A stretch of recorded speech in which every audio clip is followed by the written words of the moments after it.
Tell me what you see. Hello, everyone. Welcome back to Conversations with Miss Reed. We in season 2.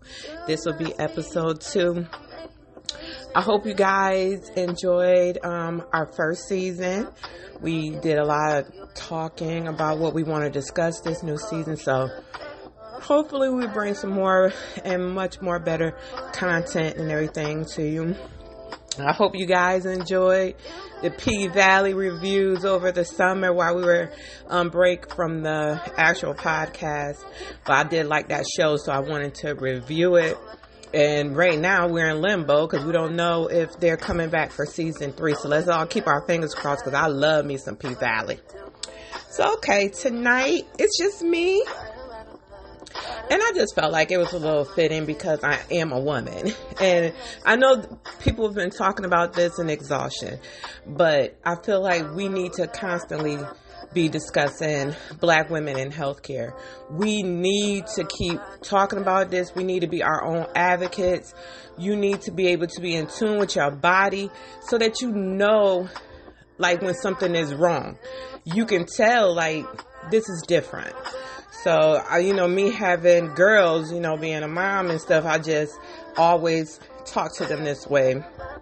And I wanted them to know, like, you need to be able to tell, like, if something different with your breast or anything, like, anything.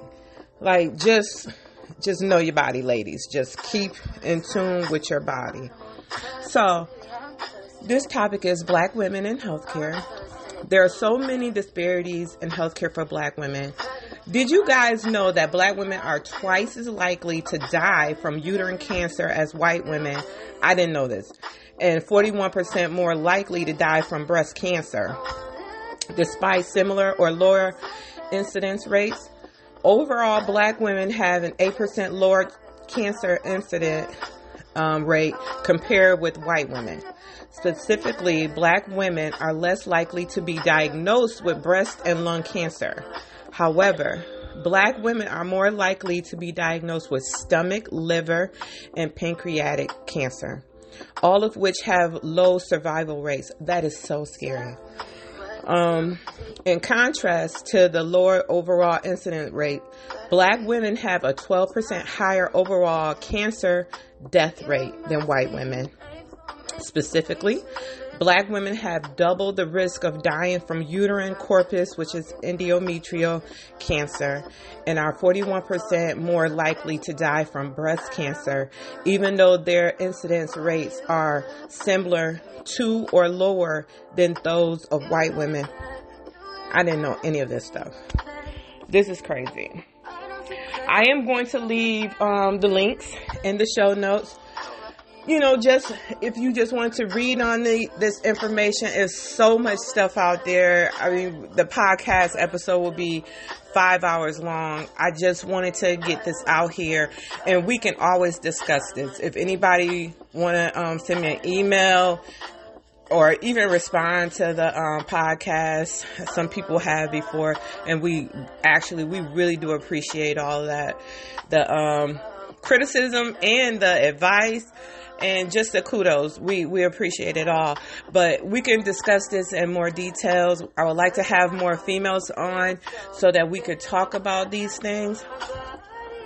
So with that, I wanted to go into a case. And I'm sure a lot of people probably heard this case before. And it always bothered me.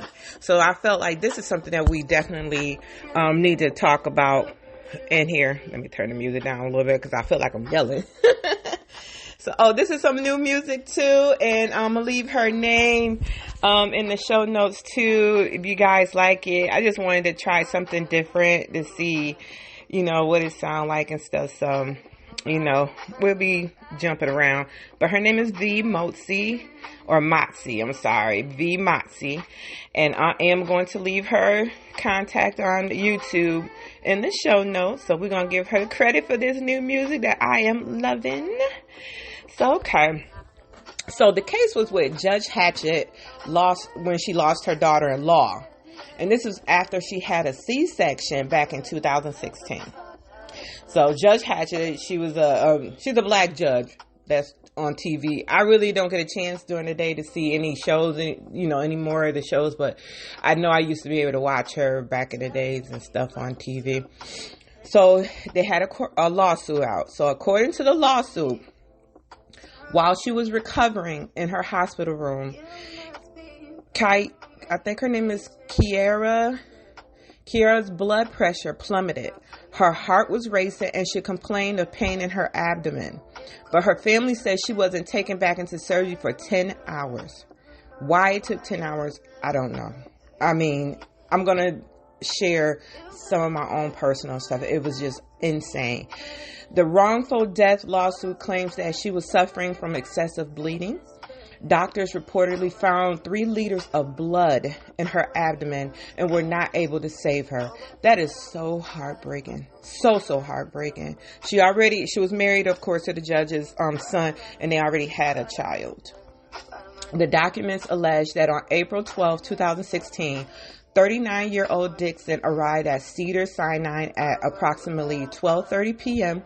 for a repeat elective cesarean delivery. And that's C-sections for some people that don't understand. That's where you get cut in the stomach to deliver the baby. You didn't have the baby naturally through your vagina. So her first child, son Charles Johnson, was born via C-section on September 18, 2014. So she'd already had this type of surgery before. I was told, but I don't know if this is true, and maybe it is from back in the days. Once they cut you one time in a C-section, any other births after that will always be a C-section. But I don't know if that's correct or not. But I mean, my mom told me that too, because she had me and my brother both cesarean section. I had my oldest daughter vaginal, and then my second child, I had to have a C-section because it was emergency.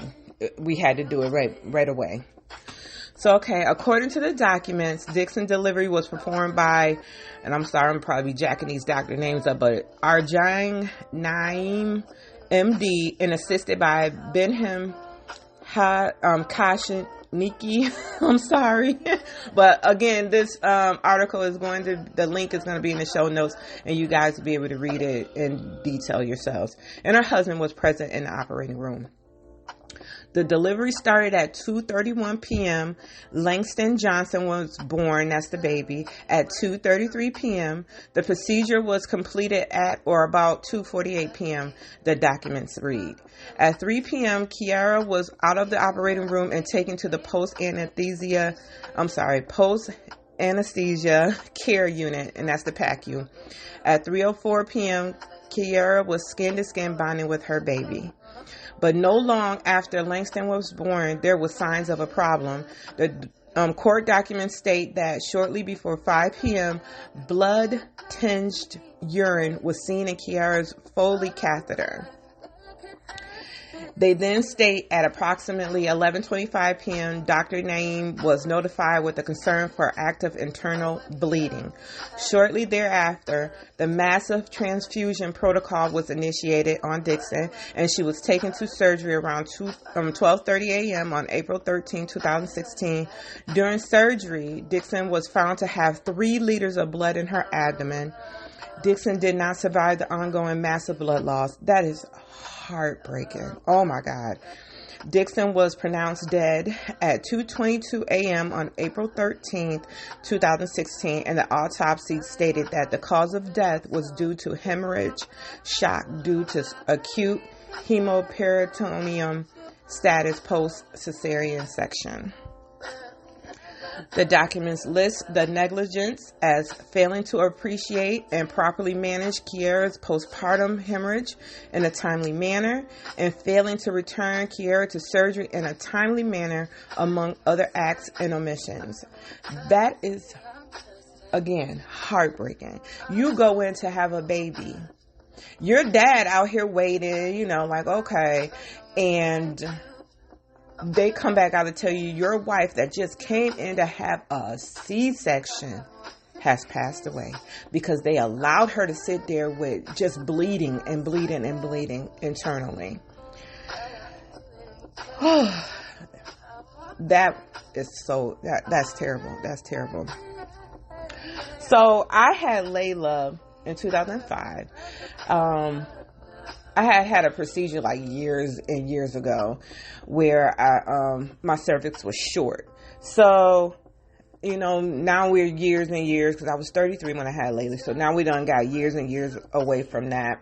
I was always told when I had the procedure that my cervix would grow back, but I guess it did, but it didn't grow back enough to be able to carry a baby to full term. So I wound up having Layla. I wound up first going on bed rest, and the doctor put me on bed rest in the hospital.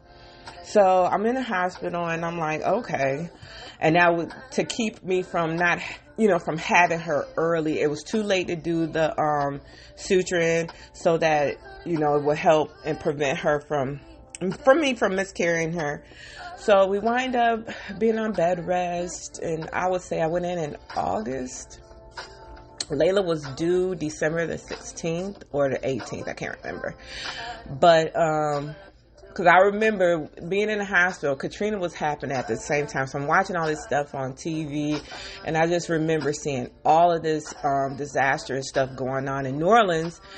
And I wind up, one day I was just like, I was so uncomfortable, and I wasn't feeling good at all. And I kept telling the nurse, I said, I'm in labor.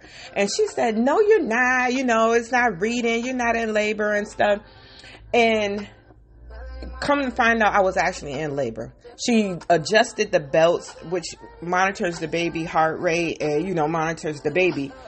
And she adjusted that. And she said, oh my God, Miss Reed, you are in labor. I'm like, no shit. I done had a baby before. I know that I was in labor, and I was not letting it stop. I kept complaining. I kept saying it. So, mind you, this means Layla was coming early. So they was like, oh my God, you got a fever of 100, and I think it was 102 at the time. And it was like, but I wasn't hot. Like, I wasn't feeling like I was feverish or anything. I just was in labor, and it was just so intense. So either I might have been feeling that stuff, but the laboring was so intense that I was ignoring everything else. That was what I was worried about, was my baby. And so they called my doctor. She was like, oh, we got to have an emergency cesarean. We have to deliver the baby now and everything. So they went on ahead, put me under, and then Layla was here. Come to find out, the reason why I was put in premature labor, and I wish I would have did more back then when I found out, they put me in premature. I was in premature labor because the nurses had given me a staph infection while I was in there. So a staph infection goes to the bloodstream. It can kill you. So I'm in here. And now that my doctor is in there, and they're like, Miss Reed, this is what is going on. You have this infection. We have to get rid of the infection first. I couldn't, pump and breastfeed my baby. Anytime I pumped, because I had to keep trying to pump to get milk. So I would pump, and we would just dump. It was just pumping and dumping. So, that was terrible, because now I have this little 2-pound baby. I can't even feed. She can't take anything because you people put me in this situation. So now because now I'm contagious. So I had to get off of the mother and labor and delivery floor and go to the surgical floor. So they opened me back up, and, of course they had to give me steroids. I had to get all this medication, antibiotics, aggressively. So they was doing that, and I was in pain so bad. My mom was there, and my mom went to the nursing station, and she pitched a fit. Mind you, I worked for the company that managed the hospital. So, as my mom, I'm in my room. As my mom came back into my room, there was a nurse behind my mother yelling at my mom and going off on my mother. And I'm here, I'm in pain. I'm like, okay, I can't do nothing to help my fucking mother because I'm in pain in bed with a cut on my stomach wide open. I can't do anything. But I put her in a place. They wound up getting me the DON. All these people, they came, and it got straightened out and everything. And ultimately I went home. I mean, I'm here now. But when I went home, I had to have a nurse come out every day. She would give me shots every day to keep giving me the steroids and the antibiotics until it was fully done and it was fully out of my system. But I got this because of the hospital. And they always say the hospital is the most nastiest place that you could ever try to heal in. that's why whenever you do have surgery, you do want to try to go home, because most people, when they know they're getting ready to have surgery, they will sterilize their home. They will make sure an area in their house is where they're going to always be in. And that's where, everything is contained in there. And that's how it was when we wind up getting COVID a couple of years ago. We were in our individual rooms, and whenever we did have to go downstairs into the kitchen and eat and stuff like that, nobody prepared food because my youngest daughter did not have COVID. She was the only one that didn't have it. So we didn't want her infected. So we were ordering food. She would always get her food first. She would prepare the kitchen, and then she would leave the kitchen and go back into her bedroom where she stayed. And then me and my older daughter would go down, get our food. We would then clean the kitchen after we were finished, and then we would go back to our rooms because we didn't want Layla to have to be involved in any of this stuff. So, whoo, Lord Jesus, the shit. So, okay, back to the topic. So, I wanted to bring that in because it was crazy. It was crazy, and when I think about it, I mean, my mom was there for me. I had to speak up for myself, but that wasn't just the only time. I understand. As I was reading this, because the articles and stuff, and I was saying, like, I have not ever experienced that bad to the point where no one was listening to me. And the little things that I am going to bring up in here that I did have to speak up about, is nothing compared to exactly what this woman went through, and her trying to let them know that she was having pain where nobody at that time thought to, like, let's look and see what's going on with you, why you having all these abdominal pains and stuff. And she done had a baby before, so I'm sure she knew the difference from having, cesarean pain to versus having your whole stomach feeling really bad because it was being full of blood. It was like filling up with blood. So fibroids also is a huge problem with Black women. Uterine fibroids are non-cancerous growths of the uterus that often appear during childbearing years. Also called, sometimes I get this so wrong, myomas or myomas. Uterine fibroids are associated with an increased risk of uterine cancer and almost never develop into cancer. Fibroids range in size from seedlings, undetectable by the human eye, to bulky masses that can distort and enlarge the uterus. You can have a single fibroid or multiple ones. In extreme cases, multiple fibroids can expand the uterus so much that it reaches the rib cage and can add weight. Many women have uterine fibroids sometimes during their lives, but you might not know you have uterine fibroids because they often cause no symptoms. Your doctor may discover fibroids incidentally during a pelvic exam or a prenatal ultrasound. So for years, I was told that I had abnormal pap smears. And for years, the doctors would say they would just, watch it and stuff. And, if anything gets crazy, then we will address it at the time. As I started getting older, I became more in tune with my body, and I learned to listen to my body and understand the signs when something was wrong with me. And this is why I say we have to be our own advocate. It's very important, even if somebody's telling you, because can't nobody tell you how you feel. Can't nobody tell you your pain level. You tell them. If you in pain, fuck that. I'm in pain. If you can't do nothing about it, bring me somebody else who can do something about it. Just please. You have to. So I had fibroids myself. And it became more and more evident after I had Layla. So I was in my mid-30s. Like I said, I was 33. And my cycles would be really crazy and insane. And I was told at that point that I could get birth control pills. And it was so bad where I was at the point that I couldn't wear nothing but black. And anything that I wanted to do, like any type of travel, anything fun or anything like that, I always had to plan it around my cycles because it was so bad. I couldn't wear tampons. I had to always wear a pad. And it was to the point, like, I would be at work, working at my desk all day, stand up, and it'd be like a gush. Like, Oh my God, it would be insane. And I'm sorry if any guys are listening, we grossing you out. I apologize, but it would be that much. I mean, one time I was in CVS getting a freaking birthday card, and I'm just standing there trying to get the card, and it was just like a flood.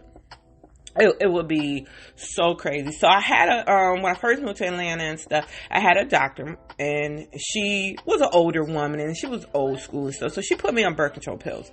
So I took them for a year, but it was causing more problems too. Like, it made my cycle really irregular. So I wasn't even, it was like a surprise, like, you thought I was off? Nah, I'm here now today, boo. That was just a hello, don't forget about me.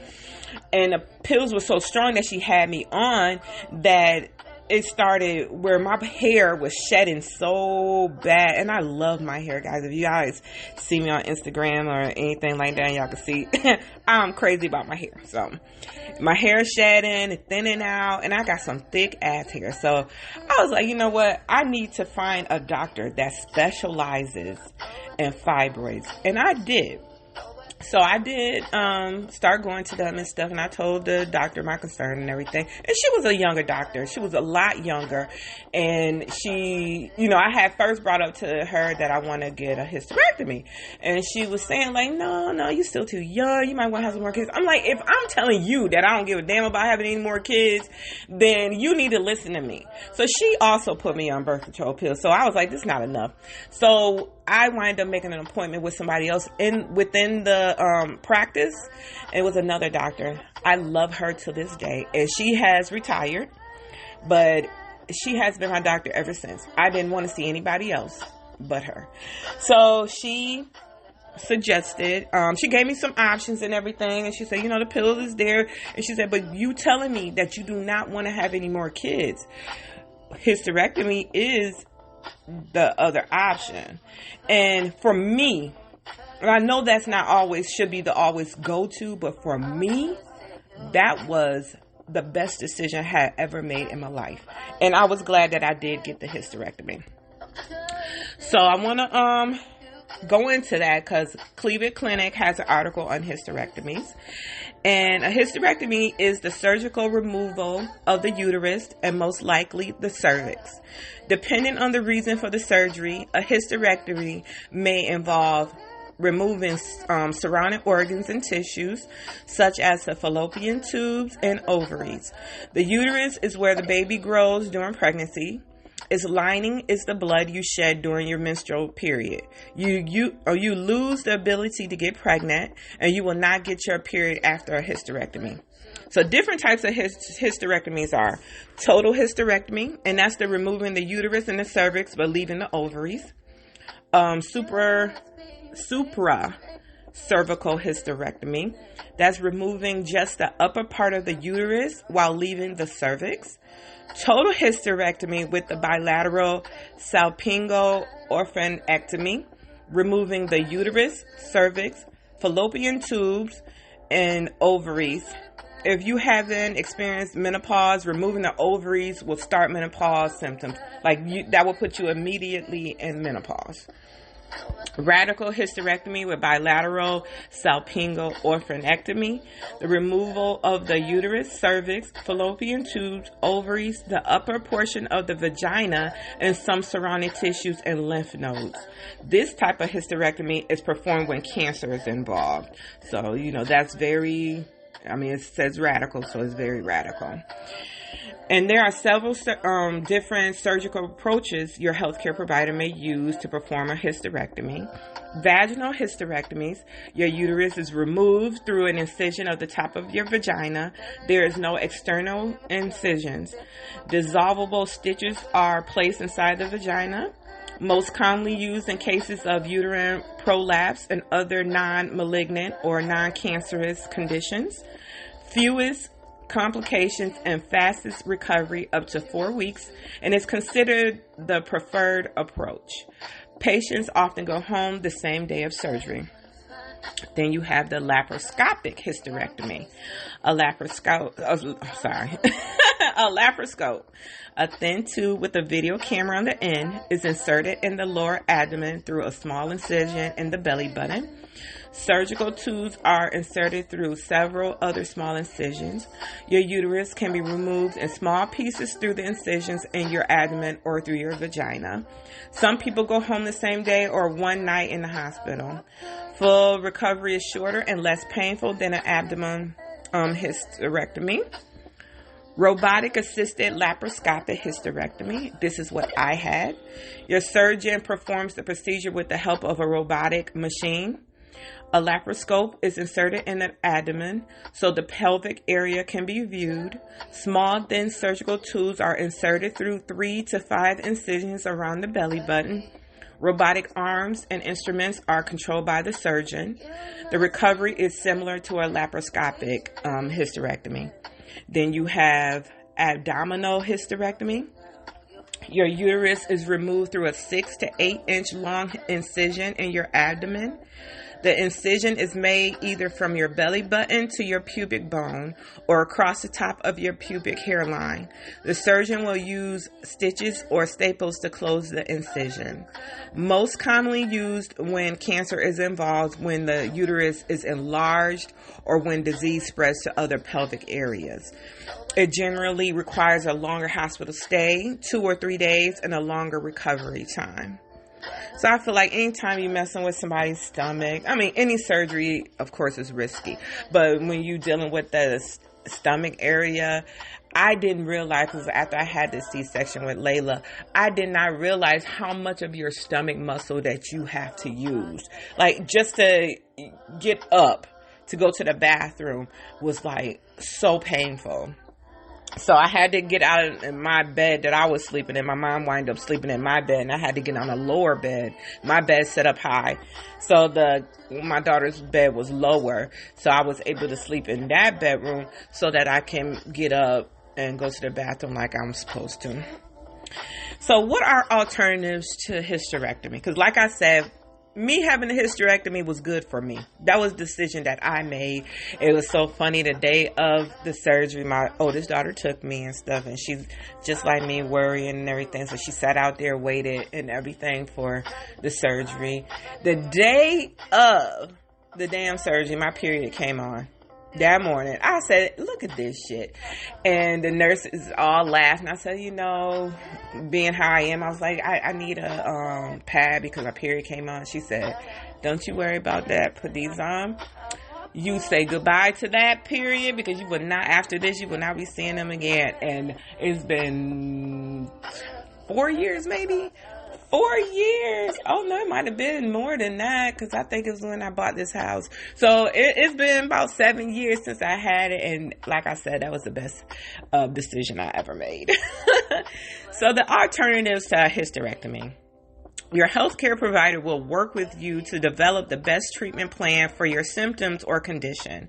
When a hysterectomy isn't medically necessary, some alternatives to try could be watching and waiting to see if the condition improves, taking medications such as birth control pills to manage painful periods or abnormal bleeding, burning of the lining of the uterus for heavy bleeding, having procedures to shrink or surgery to remove uterine fibroids. And that was an option that they did give me, but I didn't want that option because they also said that they can also grow back after you have that. So I'm like, no, let's just get rid of this shit altogether. I knew I didn't want any more children, so I was fine with it. Performing exercises for uterine prolapse that help improve the muscles in your uterus. Using a pessary to prop up the uterus if you have a uterine prolapse. Undergoing surgery to treat endometriosis, God, or vaginal bleeding that doesn't involve removing the entire uterus.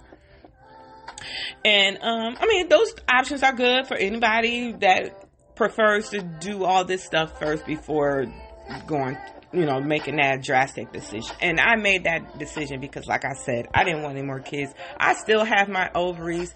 I just don't have my uterus anymore. So I'm good with it. I'm good. So Parenting First Cry has an article on retained placenta. And I wanted to bring this up because, I mean, we discussed fibroids and other stuff like that, but this came up because this is what my daughter went through when she had my granddaughter. And, you know, she had been telling me, Mom, you know, I'm still bleeding. And I'm like, girl, you need to go see somebody about this. And she did. And she wound up having to go back in for surgery. And this shit scared me so bad because I'm like, you being a freaking doctor, you should know what is supposed to come in and to come out after the baby is fucking born. So, I mean, now my daughter is perfectly fine, but she did have to go back in, and this is what she had: retained placenta. The placenta is an organ which connects the developing fetus to the uterine wall of the mother. It provides oxygen and nutrients to the little one and removes waste products from the baby's blood. The placenta is expelled from the body after birth of the child. For most women, this expulsion happens on its own, but in some cases, this process may not happen automatically. This phenomenon is known as retained placenta. So what is What is retained placenta? The delivery process is not complete with the birth of a child. The expulsion of the placenta is the final stage in the delivery process. As the name suggests, a retained placenta is a condition where the placenta is not expelled from the body naturally after the birth of the child. In such a scenario, the process must be manipulated in order to remove the postpartum retained placenta from the woman's womb. If the body has not expelled the placenta within 30 minutes, it is considered a retained placenta because the body has kept the placenta inside instead of removing it. If the retained placenta tissue is not treated, the mother is susceptible to health hazards like infections and blood loss. Types of retained placenta. Retained placenta can be of three types: placenta adherens. Placenta adherens, I'm sorry if I'm messing that up, occurs when the uterus or the womb is unable to completely expel the placenta due to the poor intensity of the contractions. This leaves the placenta loosely attached to the wall of the uterus.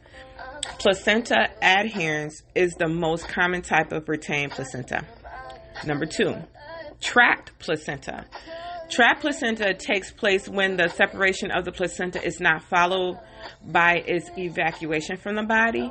This happens because the cervix acts as a barrier, resulting in the placenta getting trapped behind it. And I think that's when I had my oldest daughter, that's what sort of happened with me, where they had to push. And I mean, I was in pain. They had to literally, after I had her, they had to push on my stomach to get it out. So they did, and they was able to get it. So they was pushing on my stomach and got it to go down. And number 3 is placenta accreta. Placenta accreta is the situation where the placenta attaches to the muscular layer of the womb instead of the lining of the uterine wall. Delivery becomes more complicated as a result of placenta accreta, which may cause severe bleeding. Blood transfusions or even a hysterectomy may be required if the bleeding does not stop. Signs and symptoms of a retained placenta: an abhorrent odor emanating from the vagina, heavy bleeding, continuous pain and tummy cramps, discharge of large pieces of tissue from the placenta, fever, delay in production of milk. So please listen to your body. Please understand when things are wrong and something just not right. It might seem petty, it might seem small to complain, but this is your life, and you need to always be your own advocate, no matter what. If you going in and you just constantly keep getting headaches and stuff like that, that's something that you need to keep going in and see. And then find a specialist, somebody that specializes in headaches. You never know. It could be either a tumor, it could be an aneurysm. You don't know. So you need somebody that has that focus on that type of problem, and let that be your doctor. Because I knew this was going to be my problem. And I was tired of living this way. I had lived this way for a long time with fibroids, and I couldn't wait. They actually took pictures. I haven't looked at them because it just grossed me out a lot. But anyways, they took pictures and they showed my daughter the size of fibroids that I had. And I had some big fibroids, and they were in multiple places. So it only made sense to me, instead of me having it, cauterized while I was in there to drain the blood. It didn't make sense for me to just do that, because they can grow back. They can find another blood source and just grow again. Let's just get rid of the whole damn shit, and I ain't got to worry about this ever again. And that's the choice I made, and that's what's good for me. But if you are suffering from any of these things, or anything in general, please take care of yourselves. Please get out here, talk to your healthcare provider. Make sure you're in there and you discussing what is going on, so that they will know. And one thing I did love about this last doctor I had, she said, Tasha, you know your body. You telling me what's wrong, you know your body. And pretty much that's how me and her function. She always did the exams like she's supposed to. But again, she listened to me. We literally would sit down and have conversations. She was there, and I love that. She was the one that get me going to get my mammograms like I should every year, and I do that. So again, I will leave the information that I found when I was doing the research for this, and I will put those in the show notes. It's a lot of references. It's awesome information. So please get out here, read about what's going on with yourself, and don't be embarrassed and don't be ashamed to talk about what's going on when you're at your doctor's office. That's what they're getting paid for, to help you. All right, and with that, guys, as always, we're going to leave with a quote. We are shaped by our thoughts. We become what we think. When the mind is pure, joy follows like a shadow that never leaves. And I thought that was beautiful. So, all right, with that, y'all, I'm going to be out. And talk to you later. Bye.